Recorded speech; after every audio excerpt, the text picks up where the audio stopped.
حاطه عليها التوم. التحبيشه اللي انا عاملاها، انا عامله كتير عشان هاخد منها. ادعكيها بقى كده ببعضها كده وربي.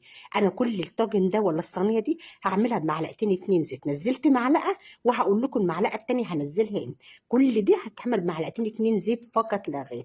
واحلى صينيه سمك هتتعمل طالعه من اسكندريه. سمك بولتي اهو، زي ما انتوا زي ما قلت لكم الحجم كده حلو. حتى لو صغنن مفيش مشكله. ليمونه مفتحه غسلته قطعته ونضفته. انا مقصقصاه ومنضفاه في البيت وحلو. وعصرته وغسلته بالماء بالدقيق والملح والليمون.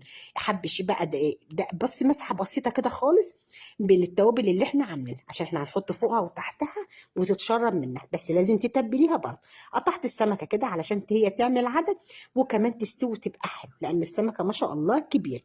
قطعتها بعد ما تبلتها برضه، اخد لها مسحه كده بسيطه عشان تبقى طعمها حلو. الجلد كده يبقى طعمه حلو من بره. بصوا بحط لها برضو ايه تحبيشه، رصيها من فوق البطاطس بقى عشان تشرب منها. الخلطه اللي احنا عاملينها اهو تاني، احط تاني معلقه تاني. التوم اعملي كتير بقى وخدي منها معلقه خل.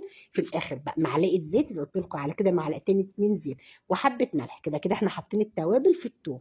هنعمل لسه برضه هنحتاجين التوم تاني على وشها بقى كده وشربيها كده. حلوه قوي قوي قوي قوي. سيب بس كده معلقه. انا عايزه بقى الصوص ما يبقاش ناشف. حطيت ربع كوبايه بس ميه كده من الجناب كده ونزلي ليه. عايزاه صوص كده اكني بشرب شوربه. طاجن مع شوربه. ورق زبده على ورق فويل، فرن سخن على الرف اللي على طول اللي فوق الشعله. وهياخد ساعه، هتاخد ساعه على نار اعلى نار. سمكتين بقى كمان هنقليهم معاكم، هقليهم بطريقه حلوه قوي هتعجبكم.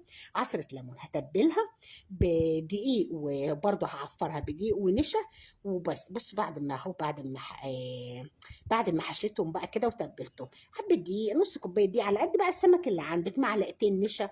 اللي هو يعني نقولوا ايه، كمون، برضو كمون وبابريكا كده، يلا عفريهم هعفر.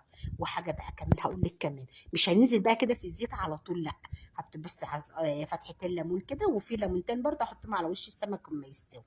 يلا بينا بكوز ميه كده، بكوز ميه نزلي السمكه وانزلي بيها والزيت سخن على طول. الزيت يفضل جميل، واعملي بيه تاني مره واثنين وثلاثه يبقى زي الفل، ولا يحصل له حاجه. والسمكيه بصوا بصوا جميله. ما تستنوش بقى السمكيه تتحمر، اول ما تصفر قلبيها كم مره. ما بتشربش زيت خالص الطريقه دي حلوه قوي. اي سمك هتقليه ما يشربش معاكي زيت. بصوا الزيت بقى ده هنعمل بيه الرز. غسله برضه هغسل بقى كوبايتين رز دلوقتي. بصلايه كبيره على قد الرز، كوبايتين اتنين بصلايه كبيره او بصلتين وسط. الزيت اهو رايق وزي الفل.